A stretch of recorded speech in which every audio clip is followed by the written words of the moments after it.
Il y a une dure réalité dans le monde du travail. Toutes ces années accumulées dans votre travail ne vous assurent pas de passer une retraite heureuse.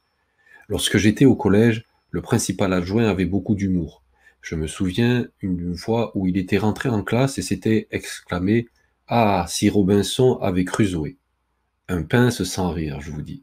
Très content au moment de partir à la retraite, sauf qu'il n'en a jamais profité. Un cancer foudroyant l'en a empêché. Vous le savez, sans être pessimiste et envisager le pire, le problème sera pécunier. Vous ne pouvez compter sur personne pour votre avenir. Même si vous êtes salarié, vous ne pouvez qu'espérer qu'il reste suffisamment d'argent dans les caisses de l'État pour recevoir une pension chaque mois une fois que vous aurez bouclé on ne sait plus combien d'annuités. Du coup, vous avez compris que c'était maintenant qu'il fallait profiter. Mais comment le faire concrètement? Tomber dans le schéma du surendettement avec des crédits conso à la chaîne, épargner comme l'oncle Picsou et compter vos quelques euros accumulés le soir avant de vous coucher, tomber dans l'addiction des jeux en ligne ou au casino, jouer au loto et attendre le mirage du jackpot. Chaque jour, des millions de salariés s'enferment dans leur routine. Vous êtes pris au piège, pas d'échappatoire possible. Mais ce n'est pas de votre faute. Regardez un peu. Vous avez passé au moins 15 ans dans un cursus scolaire qui vous endoctrine. Il ne faudrait tout de même pas que la main-d'œuvre soit trop chère. Alors, l'éducation nationale vous forme en bon petit soldat. Bien docile, dans le même temps, votre entourage familial bienveillant vous a projeté ses propres craintes. Travaille dur et tu auras un bon métier, mon fils ou ma fille. Après, vous avez cédé aux sirènes, des loisirs et sorties entre amis, de ce doux breuvage qui vous enivre, de ce plaisir exacerbé qui vous transporte. Puis la réalité vous a rattrapé. Les contraintes se sont resserrées. L'étau vous maintient sous pression. Encore un cran et c'est l'implosion. Rassurez-vous, je vous comprends. Fils de prof, j'ai fait mes études pour devenir prof. Jeune célibataire, j'ai été muté en région parisienne dans une banlieue du Val-de-Marne, Vitry-sur-Seine. Un jour, je suis invité au mariage d'un ami. Je suis son témoin. Son futur beau-père me fait cette réflexion. Vitry-sur-Seine, cela doit être bien là-bas. Il venait de Strasbourg, il ne connaissait pas la région parisienne. Je ne lui en veux pas, mais s'il avait su. Mon bahut, la misère. Intellectuel d'abord, les élèves avaient très peu de connaissances. Social ensuite, ils étaient issus de quartiers défavorisés. Affective enfin, bon nombre d'entre eux étaient abandonnés par leur propre famille. Dans ce marasme ambiant, j'avais développé mon arme favorite, ma pédagogie, l'art d'enseigner. J'y croyais dur comme fer, jusqu'au jour où tout a basculé. En plein cours, un élève se lève et me menace avec une matraque télescopique. Son intention était claire, casser du prof comme ils aiment à dire. Mon bouclier pédagogique est tombé net, comme le rideau au théâtre. Et si on m'avait menti jusqu'à présent? Si tout ce que j'avais construit n'était finalement qu'illusion? J'étais vivant, certes, mais mon intellect se consumait peu à peu. Mon âme d'enfant avait disparu. Mes rêves étaient enfouis.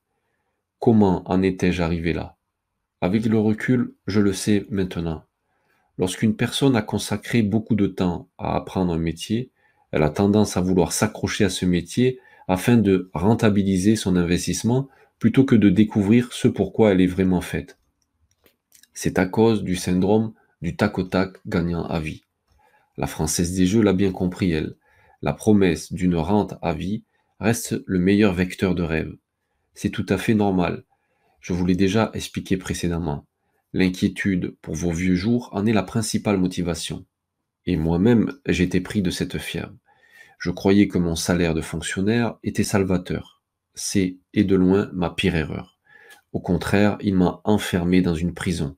Cette prison dans laquelle on doit rendre des comptes. À l'État notamment, mais pas que. Cette prison dans laquelle on se retrouve entre quatre murs, sans rêve d'évasion.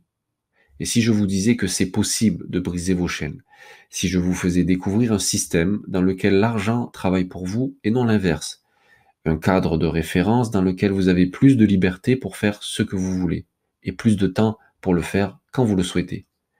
Vous ne me croyez pas? C'est normal. Du moins pour l'instant. Faisons ensemble une simple simulation. Vous avez peut-être même déjà fait pas mal de simulations pour savoir combien il faudrait que vous ayez d'argent qui tourne pour ne plus avoir à travailler. Regardez cet exemple. Il vous faut 240 000 euros investis à 10% pour toucher 2 000 euros par mois à vie. Vous allez me dire, 10% de rendement, ce n'est pas possible. En réalité, c'est le rendement moyen annuel dividende réinvesti du CAC 40. Du coup, le hic, c'est les 240 000 euros. Mais c'est faisable et dans cette vidéo, vous allez découvrir 3 méthodes pour y arriver. Vous pouvez créer la vie de vos rêves. Vous pouvez évoluer avec un système qui s'occupe de votre rente, sans avoir à dépenser votre énergie dans un quelconque travail. Le meilleur conseil que je ne pourrai jamais vous donner pour vos finances, c'est de vraiment utiliser les effets de levier. C'est non seulement bien plus rapide, mais c'est aussi beaucoup moins dangereux parce qu'on sait dans quoi on investit. Et quand on peut prédire de façon précise notre retour sur investissement en fonction de nos résultats passés, le secret pour devenir libre financièrement, le voici. L'accumulation de petites choses ordinaires vont vous faire accomplir des choses extraordinaires. Commençons à présent avec la première méthode. Ouvrez un compte rentier, par exemple un compte assurance vie. Versez tous les mois 10% de vos revenus. Mais n'attendez pas la fin du mois pour voir s'il vous reste de l'argent à épargner. Cela ne fonctionnera pas. Faites-le dès que vous recevez de l'argent sur votre compte. Si vous êtes salarié, fonctionnaire ou tout autre cas de figure où vous recevez un revenu fixe, le plus simple est de faire un versement mensuel programmé sur votre compte rentier. Si vos revenus fluctuent, dans ce cas, le mieux est que dès que vous percevez une somme d'argent sur votre compte, faites un virement de 10% sur votre compte rentier. Même si vous ne percevez que le RSA, vous pouvez verser au minimum 10% du RSA, auquel cas préférez un livret bancaire dans un premier temps. Comme vous pouvez le voir, cette méthode est simple, accessible à tous, mais ce n'est pas la plus efficace ni la plus rapide. Certains d'entre vous seront même déçus de sa simplicité. Pourtant, elle est fondamentale et présente plusieurs avantages. D'abord, vous vous enrichirez avec certitude. Tout grand voyage commence par un premier pas, ouvrir un compte rentier et ce fameux premier pas. La nature a horreur du vide. Le simple fait d'ouvrir un compte rentier aidera la vie à remplir le compte. Avoir un compte rentier vous permettra de mesurer vos résultats de manière concrète et de savoir si vous êtes sur le bon chemin de l'enrichissement ou pas. Vous allez vous constituer un capital qui permet deux choses importantes pour devenir rentier: de passer les tempêtes et de saisir les opportunités qui se présentent.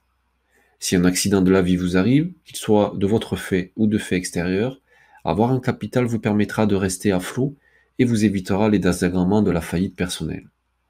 Si une opportunité se présente et qu'elle requiert 20 000 euros de capital de départ, si vous ne les avez pas épargnés, cette opportunité vous passera sous le nez. Cette méthode est la première à mettre en place, elle représente les fondations de votre rente et vous permettra de traverser la plupart des tempêtes. Voyons maintenant une deuxième méthode, plus rapide car nous allons utiliser un effet de levier.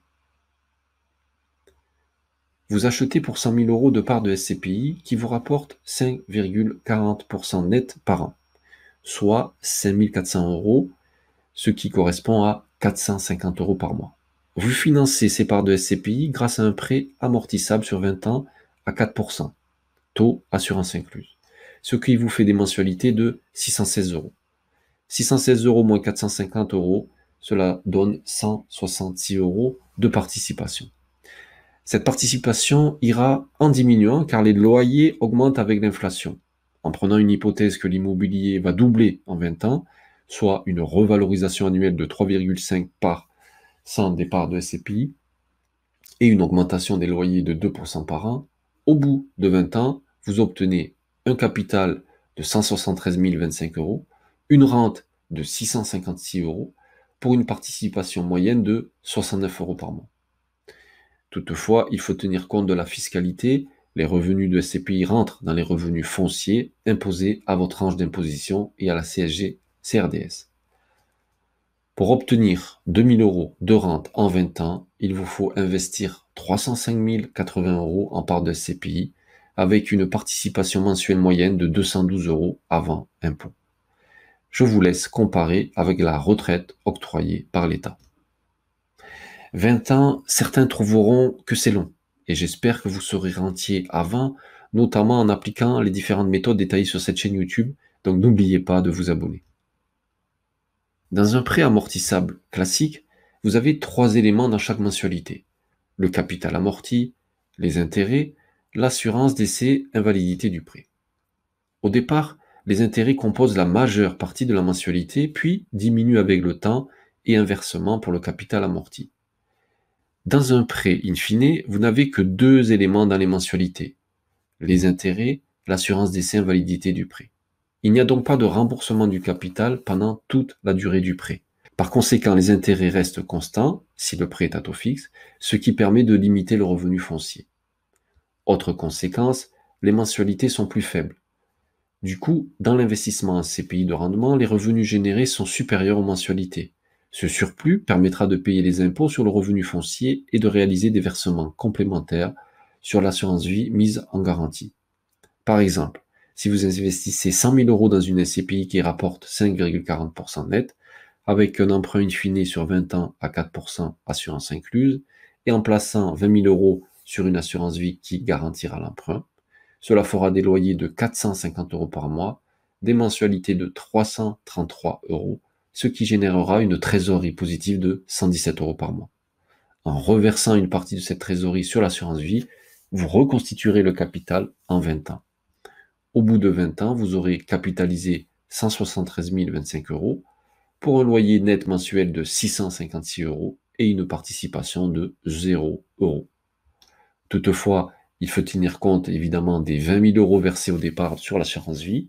Avec cette méthode, pour obtenir 2 000 € de rente en 20 ans, il suffit d'investir dans 305 000 € 80 de SCPI de rendement, avec un emprunt in fine garanti par 61 016 € sur une assurance vie et un effort d'épargne nul. On voit ici tout l'intérêt de disposer d'un capital grâce à la première méthode pour devenir rentier. Cela permet d'avoir accès à la deuxième méthode sans aucun effort d'épargne mensuel. Mon objectif avec cette vidéo est simple, c'est de vous faire gagner des années. C'est que vous vous économisiez des années de travail et que vous puissiez le plus rapidement possible prendre votre retraite. Je ne peux vous faire de promesses sur le temps que ça va vous prendre, car ça dépend forcément de combien vous gagnez, de combien vous épargnez, de combien vous investissez, et des retours sur investissement que vous allez obtenir. Ce que je peux vous garantir en revanche, c'est qu'en suivant une de ces 3 méthodes, vous allez pouvoir diviser par 3 ou 4 le temps nécessaire pour avoir suffisamment d'argent investi de façon passive pour financer votre retraite et ne plus avoir à travailler. C'est juste mathématique.